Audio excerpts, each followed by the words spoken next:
বান্ধবীর যখন বাচ্চা হবে।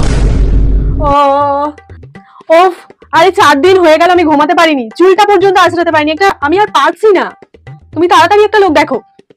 নিজের তো বেশ ভালোই চলছে, যখন ইচ্ছা বেরিয়ে যাচ্ছ, যা খুশি করছো। আমার কি একার বাচ্চা? নিজের কোনো দায়িত্ব নেই? আমি এখানে বাচ্চা সামনে সামনে মরে যাচ্ছি, আর তোমার এখনো পাড়ায় গিয়ে আড্ডা মারা শেষ হচ্ছে না, তাই না?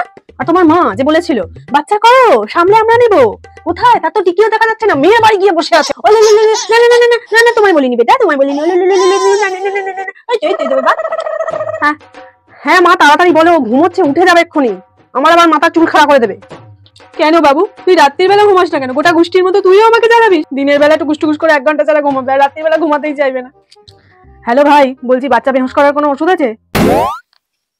নেই? তাহলে আমাকে বেহুশ করার একটা ওষুধ আন, আমি আর পারছি না, আমি শেষ হয়ে যাবো। আরে ওই লোকের বাচ্চাই ভালো আছে, একবার নিলাম, একটু গুলুগুলু করলাম, আদর করলাম, ঠিক আছে। নিজের বাচ্চা এখন তো বুঝছি, লোকে বলবে বাচ্চা নাও বাচ্চা নাও, দিয়ে আর মানুষ করার বেলায় করবে না, ফেলে দিয়ে চলে যাবে। তোর বরটা অব্দি সাথ দেবে না, তোর নেচে নেচে বেড়াবে।